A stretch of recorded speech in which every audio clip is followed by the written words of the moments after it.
una novela muy compleja, no es tan sencilla de conocerla y que hemos ido repasando poco a poco. Muy bien, vamos a dar inicio con el análisis del primer capítulo, cómo inicia la novela. Muy bien, ya habíamos hecho algunos aspectos de la novela y voy a hacerles la pregunta. ¿Cómo se llama el protagonista de la novela? Conversación en la catedral, ¿cómo se llama? Ahí está Ismael Rápido Santiago Zavala. Muy bien. Santiago Zavala,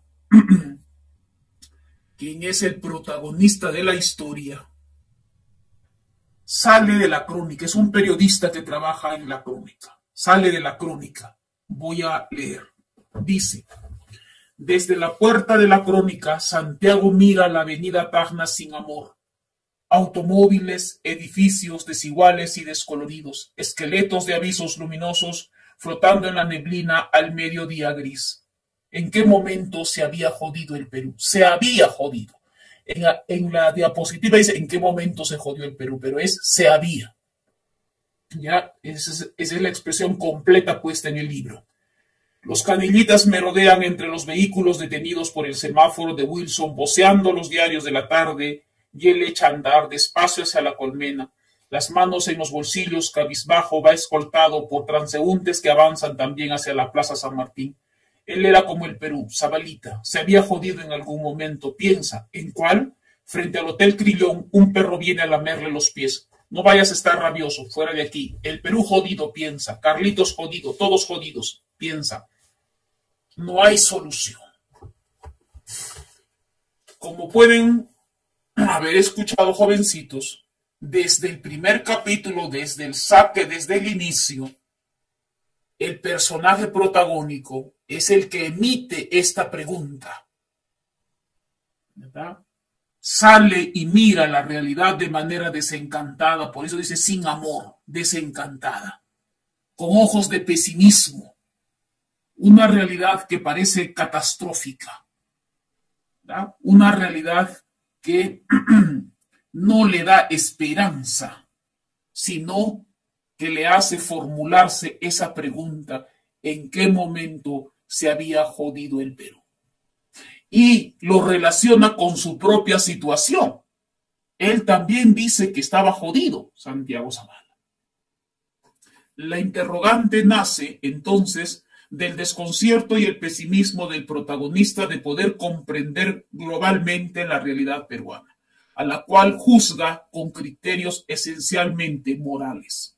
El pasado en el que se basa esa pregunta, entre melancólica y catastrófica, sabemos que es el Perú del dictador Manuel Arturo Odría Amoretti, en esos 8 años de gobierno que contaminó a toda la sociedad, y es así como lo resume y resalta en el prólogo del libro Mario Vargas Llosa, y cito, que sería bueno de que ustedes tomen atención, dado que en esta síntesis que hace Mario nos dice lo crucial de esa novela. Dice: en esos 8 años, en una sociedad embotellada en la que estaban prohibidos los partidos y las actividades cívicas, había numerosos presos políticos y centenares de exiliados.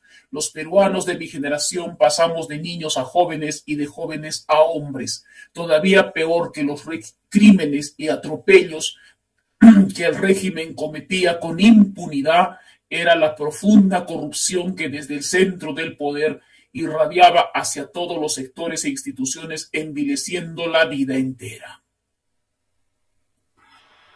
A veces creemos que la corrupción se queda en el poder. No es así. Es del poder que irradia hasta el último eslabón de la sociedad. Todos terminan embarrándose con la corrupción. Más aún si sus principios morales y sus necesidades han sido muy débiles y han sido prácticamente dominados por la corrupción. Hago un ejemplo. Odría, recuerden, que no solamente hizo obras de infraestructura como los colegios, los hospitales o dio el seguro social, sino creó ministerios en Lima. creó ministerios. Y si creó ministerios, creó puestos de trabajo. ¿Y quiénes ocuparon esos puestos de trabajo y se conservaron allí? Aquellos que estaban alineados con el poder. Se hicieron de esos puestos laborales. Por eso que cuando Prado se lanza como presidente, pues esos puestos laborales tenían que permanecer en sus manos de estos señores que ostentaban esos puestos. Por tanto, al entrar Prado y haber sido favorecido por Odría, seguirían trabajando allí. Entonces, esas personas también son parte de la corrupción, queriendo o sin querer queriendo. ¿Verdad? Muchas veces, muy difícil en el ámbito de los trabajos públicos, quizás no en mucho en los privados, quizás no mucho, digo, pero siempre también hay. En el sector público, usualmente, muy pocos entramos por talento. Algunos entran porque tienen amigos o porque, bueno, hay el poder que los favorece. Lamentamos decirlo así, pero así es. Y esa podredumbre del Estado tiene que cambiar. ¿Algún día cambiará? No lo sabemos. Lo único que podemos decir es dejarle la esperanza en ustedes, los jóvenes, los niños, quienes tienen que cambiar esa realidad. El puesto laboral uno debe conseguirlo por el talento y por el derecho, no por prebendas, ni políticas ni serviles, porque hace muchísimo daño a la nación, dado que esas personas que entran a trabajar por favores, no trabajan, hijos, y muchas veces no están preparados para realizar, para desempeñar una labor. Simplemente han sido favorecidos porque pegaron afiches, porque son amiguitos, son compadres, o no sé qué. O es que los eligieron, pues, ¿no? Son los votos seguros para su siguiente elección. Eso es. Y eso es lo que se ha visto. Y yo lo he vivido. ¿Ya? ¿Será que soy tan viejita que yo lo he vivido cuando trabajé, ocupé un alto cargo en una institución, pensando crecer por mi talento, por mi esfuerzo? Pero no fue así. La corrupción era tal que salí asqueada de ese lugar. Pero vi a varias personas, gente ya mayor, trabajando muchos años. Y me acuerdo que alguna vez le pregunté a un señor, ¿por qué usted mira la corrupción y no denuncia? No, señorita, si yo hace tiempo hubiese denunciado porque siempre lo miro. Pero el que hubiese salido del trabajo hubiese sido yo, no el poder. Ellos no salen, ellos tienen poder, no salen. El que sale es el que no tiene el poder, el eslabón más débil. Entonces, ¿qué hacemos? Lo que tengo que hacer es hacerme de la vista gorda, porque si yo renuncio ahora, por ejemplo, y denuncio a esas personas, ¿quién me va a dar trabajo? ¿Quién va a atender a mi familia? A la edad que tengo, ¿dónde voy a ir a parar, señorita? Eso es lo que me dijeron. Y eso era de alguna manera cierto, pues, ¿no? Muy pocos son los que nos resistimos a esa corrupción. Yo preferí retirarme, dejar mis 8,000 soles que me pagaban en aquella época, dejarlo de lado y venir a trabajar a la docencia donde de alguna manera ejerzo mi autonomía. Y nadie me dice lo que debo de hacer, porque sé lo que tengo que hacer, prepararme, enseñar como según las normas, pero también según mi criterio y mi profesionalismo. Es allí cuando nadie te va a doblegar. Nadie te va a doblegar. Creo que es la única manera de poder enfrentar a la corrupción, que es el mal endémico, no solo del Perú, del mundo, hijos. Del mundo. Es como si el mundo hubiese estado podrido y para poder curarlo, muy difícil. El maestro nos lo coloca esa podredumbre social aquí en este libro, Conversación en la Catedral.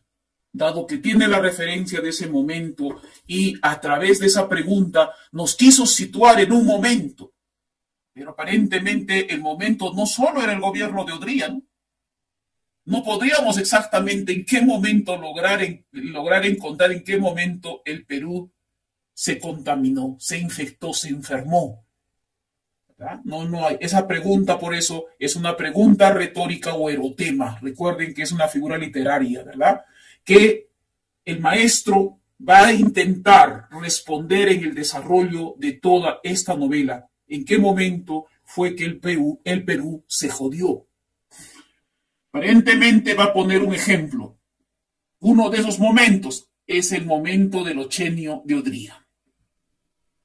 Bien jovencitos.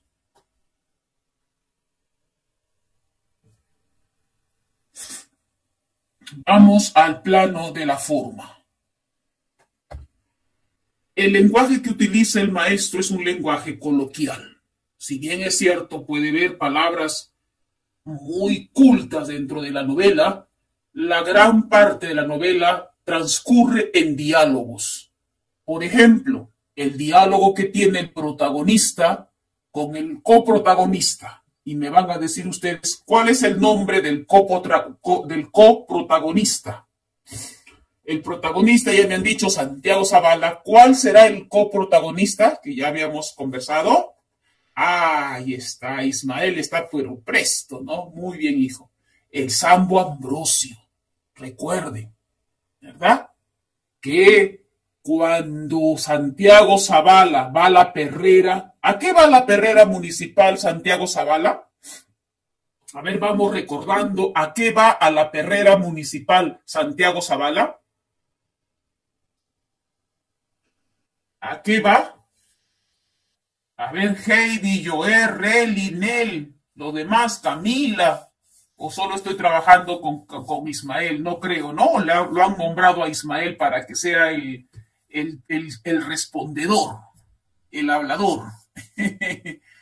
A ver, ¿a qué fue a la perrera municipal? ¿A qué fue a la perrera municipal, hijitos? Santiago Zavala. Es importante, no vaya a ser que venga el examen, hijos. ¿A qué fue a la perrera municipal? Ah, ¿cómo se llamaba el perrito? A que lo llevaron pues para matarlo allí, ¿no? Porque había matanza de perros. ¿Cómo se llamaba el perrito? Empieza con B y luego es A. Y si le aumentan la tú y así le suman la qué, ¿cómo se llamaría? Ahí está. Batuque. El batuque. ¿Cómo se van a olvidar del batuquito? Si es tan lindo, el chascoso. ¿Ah? El batuquito, ¿verdad? Lo encuentra allí, todavía no lo habían matado. Lo salva Santiago Zavala al perrito. Recuerde, ¿verdad? Pero allí encuentra a alguien importante, ¿no? De la novela, que es lo crucial, el clímax de la novela. ¿Quién encuentra? ¿A quién encuentra en la perrera municipal trabajando? ¿A quién lo encuentra trabajando? A Ambrosio, al Sambo Ambrosio, pues hijitos, el antiguo chofer de su padre. ¿Cómo se llama el padre de Santiago Zavala? ¿Cómo se llama el padre de Santiago Zavala, hijitos? A ver, vamos recordando, porque si no tenemos que recordar para yo seguir el hilo del análisis, hijitos. ¿Cómo se llamaba?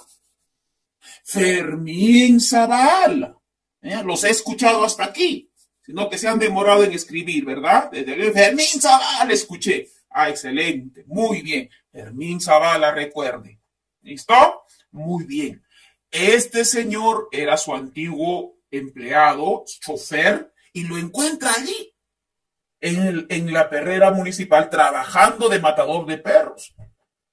Recuerden que le dice, ¿pero qué haces aquí, Zambito? Estoy trabajando. ¿Desde cuándo? Le dice. Desde hace un mes. Vine por la rabia, porque todos los empleados estaban completitos acá en la perrera municipal, pero la rabia hizo que contraten más pues matadores, ¿no? Y ahí lo contratan al Sambo Ambrosio. Y allí lo va a invitar. ¿A qué lo va a invitar Santiago Zavala a Ambrosio? ¿A qué lo va a invitar? Al bar. A conversar, lo va a invitar a conversar. Y le va a decir, ¿conoces aquí algún barcito? Sí, le va a decir.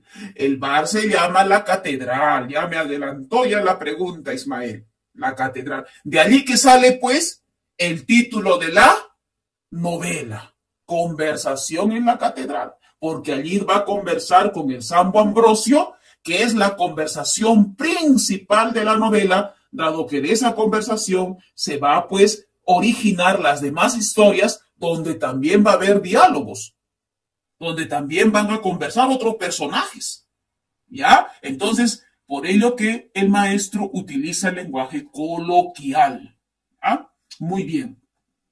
La estructura de la novela es compleja, les dije. No es una novela fácil de analizar. Está dividida en 4 partes y esas 4 partes están divididas en capítulos. El maestro teje una historia primero. Dentro de esa historia hay otras historias, haciendo uso de la famosa caja china, innovación técnica, pues, ¿ya? La famosa caja china. Y estas historias se entrelazan entre sí con la historia que en este caso vendría a ser de los protagonistas Santiago Zavala y el Sambo Ambrosio. Se entrelazan. Y ese entrelazamiento se llama vasos comunicantes. Se van a comunicar, porque en otra historia hablarán de la esposa de Santiago Zavala, en otro de la vida del Cayo Bermúdez, aspectos tórridos de la vida, etc. Y ahí se va desarrollando esta compleja historia a través de estas técnicas que estoy explicando. Muy bien, el estilo de Vargas Llosa es un estilo realista, dinámico, preciso. Su obra narrativa se caracteriza principalmente por una importante experimentación técnica.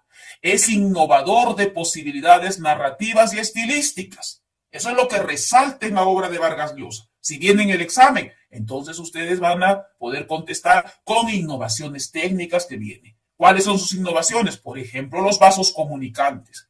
¿Ya? Entonces, allí va lo resaltante de su obra, dado que él es el maestro de las estructuras, es el maestro que escribe de manera prolija sus obras. ¿Ya? Muy bien. Pero, ¿en qué consiste la técnica de los vasos comunicantes? Es una técnica de lo simultáneo. Consiste, según su creador, en asociar dentro de una unidad narrativa, que es la novela en sí, ¿ya? Acontecimientos, personajes, situaciones que ocurren en tiempos o lugares distintos, que al fundirse en una sola realidad narrativa, cada situación aporta sus propias tensiones, sus propias emociones y sus propias evidencias. Esto hace que la novela sea, pues, tenga esa característica de la llamada novela total. ¿Ya? Muy bien. La figura retórica que resalta, porque no vamos a decir que es la única, pues es una novela compleja, debe haber un montón de figuras retóricas, pero la que resalta es la pregunta retórica o erotema, que es la pregunta con que inicia la novela, como han escuchado en el fragmento del primer capítulo. Los referentes temáticos, ¿cuáles son los temas desarrollados en esta novela? El ámbito político, el ámbito social y el ámbito histórico. ¿Listo? Porque se refiere exactamente a una época histórica y cuántas fechorías pasan en el régimen político del dictador Manuel Arturo Odría Amoretti. Muy bien. Vamos al plano del fondo contenido. La realidad que le da tono a esa conversación desencantada que tiene lugar en ese bar de mala muerte, en esa cervecería popular llamada La Catedral, entre el Sambo Ambrosio y Santiago Zavala, por el que van pasando, pues, los fantasmas y los demonios del Perú, que se jode por el influjo, pues, de perverso de la dictadura. Allí se va a notar un clima de cinismo, apatía, resignación y podredumbre moral del Perú del Ochenio. Esa sería la materia prima de conversación en la catedral. Les había dicho también que Santiago Zavala quería conversar con el Sambo Ambrosio desde el mismísimo momento en el que su padre lo despidió. Ya no era trabajador de Fermín Zavala, ¿verdad? Desde allí. ¿Y por qué quería conversar? Porque había murmuraciones que él quería corroborar con respecto, dice, a una relación que tenía Fermín Zavala con el Sambo Ambrosio. Esa relación decían que era una relación homosexual, que prácticamente Sambo Ambrosio era el amante de Fermín Zavala, a quien lo apodaban el Bola de Oro. Eso quería corroborar. Había murmuraciones, pero el único que podía decirle si era cierto o era falso era el Sambo Ambrosio. ¿Viejitos? Entonces, allí en esa conversación en el bar La Catedral, quiso aprovechar el momento, pero el Sambo Ambrosio no le contestó, no le contó lo que él le preguntaba, lo evadía. Pero a través de lo que van conversando y algunas respuestas que da, Santiago Zavala corrobora, pues, ¿no? Se entera prácticamente que hubo una relación que queda no del todo creído por el Santiago, pero ya hay esos atismos. Pero nosotros los lectores sí sabemos, porque al leer la obra, Fermín Zavala era amante homosexual del Sambo Ambrosio y que su amante, la musa de Fermín Zavala, esa prostituta que también era amante de Fermín Zavala, les había descubierto y prácticamente los estaba chantajeando, ¿verdad? Entonces, Ambrosio la mata a la musa, recuerde. Lo que no se sabe es que si Ambrosio tomó su decisión por sí mismo de matarla para que no descubran su secreto, o es que Fermín Zavala le ordenó que la matara para que obviamente no se descubra el secreto que tenían ambos. Y allí se iría Fermín, el Sambo Ambrosio se iría, dejaría de ser su chofer, ¿verdad? Y le daría una muy buena, buena suma de dinero para que haga un negocio, pero que allí en esas circunstancias el Sambo Ambrosio se va a ir a la selva, va a tener una esposa y al final lo van a timar con su dinero y lo va a perder. Y miren, va a venir a parar, después de la muerte de su esposa, creo, y del abandono de su hija, si es que mal no me equivoco, va a venir a parar a trabajar en esa perrera municipal donde lo encuentra Santiago Zavala. ¿Lejitos? Entonces, miren, eso es lo que transcurre en esa conversación donde va a derivar las demás historias relacionadas, obviamente, a estos personajes. El narrador es omnisciente, en su mayoría en la novela. Hay distintas posiciones, monólogos interiores, soliloquios también. Soliloquios es cuando el mismísimo personaje se cuestiona, se pregunta a sí mismo. Es un soliloquio. Y cuando piensa, ¿no? Sin hablar, es un monólogo. ¿Ya? Muy bien. Hay también a veces una posición en primera persona, en otro momento una posición en segunda persona. Entonces, hay múltiples narradores, pero en su mayoría es omnisciente, tercera persona desde afuera. En lo referente a la polifonía, hay una característica en las voces en la novela, dado que es una novela compleja de más de 70 personajes secundarios, ¿no? Va a haber diálogos, va a haber conversaciones, alguien va a contestar. Entonces, esa característica también tiene la novela, los múltiples voces que vendría a ser la polifonía y los diálogos. Muy bien, ya desde el mismo título, con conversación en la catedral, ya viene esa característica relevante en la novela. Personajes: protagonista, Santiago Zavala, que es un periodista mediocre de la crónica, que porque recuerden que al inicio dice que él está tan jodido como el Perú, ¿no? Porque su padre, desde muy chico, quiso encaminarlo en lo que él quería, pero que al final lo considera un periodista mediocre, el cual se aleja de su padre para él querer hacerse de un camino, ¿no? No le importa tener poder ni nada, simplemente trabajar, estudiar y punto, ¿verdad? Y tampoco no se vale de su apellido, dado que Fermín Zavala está muy relacionado, muy pegado con el poder, dado que es bien amigo de Cayo Bermúdez, el personaje fuerte de Odría. En la realidad se llama Esparza Sañartu, pero en la novela Cayo Bermúdez, ¿ya? Entonces, Ana, su esposa, Batuque, el perro, Norwin, el otro amigo periodista con quien conversa Santiago Zavala, y como les dije, los 70. Arturo Odría Moretti, el presidente, no actúa exactamente como un personaje entre la novela, es nombrado. El que actúa como personaje es Cayo Bermúdez, que vendría a ser Esparza Sañartu, el hombre fuerte, pues, ¿no? El hombre siniestro detrás del poder. ¿Ya? Espacio. ¿Quién es este Cayo Bermúdez? Es un personaje, un don nadie, que por tener una relación de compadrazgo con Fermín y una relación con Odría, le da pues ese poder de ser el encargado de gobierno.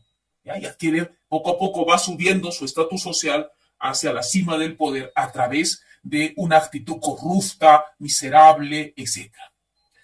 Muy bien. El espacio es Lima. Hay varios bares que se nombran en la novela. El principal es este bar de mala muerte que se llama La Catedral, donde conversan los personajes principales. Luego el Cela, donde conversa con Norwin, y el Negro Negro. Tiempos, saltos temporales. Está contado en presente, pero recurre a la parte retrospectiva a través del recuerdo. ¿Ya? Muy bien.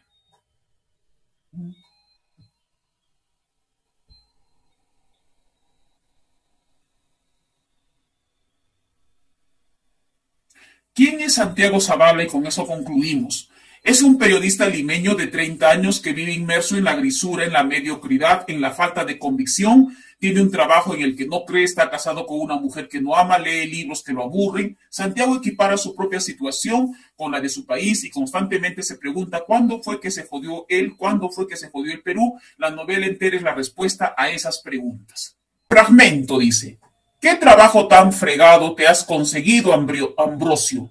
Hace mucho que estás en la perrera, un mes niño, y entré gracias a la rabia porque estaban completos. Claro que es fregado, a uno le sacan el jugo, solo es botado cuando sale a recoger en el camión. Huele a sudor allí y cebolla a orines y basura acumuladas, y la música de la radiola se mezcla a la voz plural, a rugidos de motores y bocinazos, y llega a los oídos deformado y espesa, figura que predomina en la parte subrayada.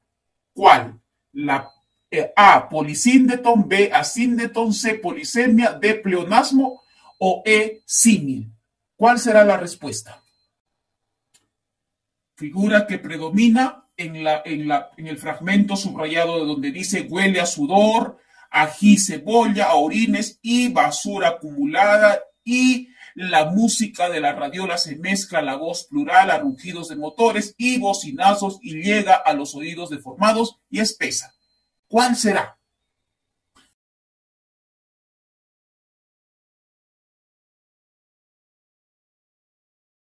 ¿Por qué polisíndeto? Ahí está, por la repetición del conector y cebolla, y la música, y bocinazos, y llegada, y espesa. Entonces se repite en ese pequeño fragmento varias veces la I.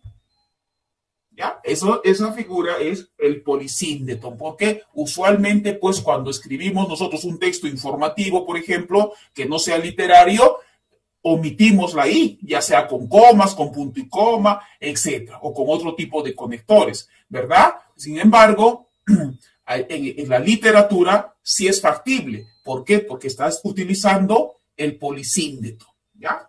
Muy bien. Vamos con la siguiente pregunta que sale del mismo fragmento. Del mismo fragmento sale la siguiente pregunta, 18.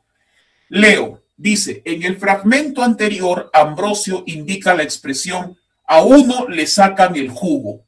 Esta frase connota A, Ambrosio era parsimonioso, B, exprimirlo como trapo, C, sacar el máximo provecho, D, trabajar con galvana, E, sacar la exigua ganancia. ¿Cuál será la respuesta?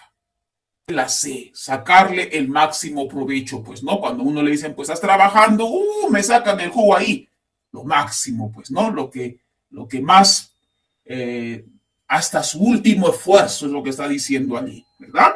Muy bien, la respuesta es la C, perfecto, muy bien. Nos vamos con la pregunta número 19. Con respecto a la novela de Mario Vargas Llosa, Conversación en la Catedral, Santiago Zavala representa A, la corrupción y marginación, B, el fracaso y frustración, C, el dolor y la angustia, D, la apariencia y homosexualidad, E, la injusticia y pobreza. ¿Cuál será la característica de Santiago Zavala? A ver, ¿cuál de esas alternativas será la respuesta? La última parte y el inicio del libro nos dice la característica de Santiago Zavala, ¿verdad? A ver, ¿cuál estaría relacionado a eso de decir el Perú jodido y yo también jodido? ¿Cuál será? ¿Cuál será la alternativa que lo relacione, que representa a Santiago a través de esa frase? ¿No? El Perú jodido y yo también jodido. Ah, el fracaso y la frustración, pues, ¿verdad? Recuerden que él se sentía fracasado, sentía mediocre y su padre también lo denominaba de esa manera, ¿no? Le decía que era un periodista mediocre y que no había seguido pues lo que él quería que estudie, que ostente el poder y todo lo demás, ¿no? Muy bien. A ver, todavía nos queda un minutito y nos vamos a una última pregunta.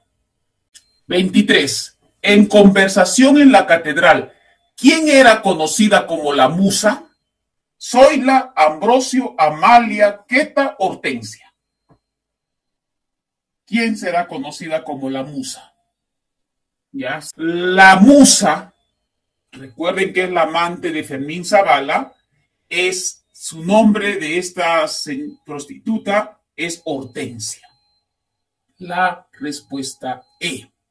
¿Listo, hijitos? Muy bien. Ya por último, hay una preguntita que yo hice acerca de un fragmento, número 32, y con eso termino. Del fragmento, no acabo de entender a los gringos, no le parecen unos aniñados, dijo don Fermín con el mismo tono casual, casi displicente. Medio salvajes, además, ponen los pies sobre la mesa, se quitan el saco donde estén, y estos no son unos cualquiera, sino gente bien, me imagino. A veces me da ganas de regalarles un libro de Carreño. Podemos decir que el libro de Carreño trata de la moral, tradiciones, costumbres, modales o ética. ¿Cuál será la respuesta? Modales. Modales, ¿no?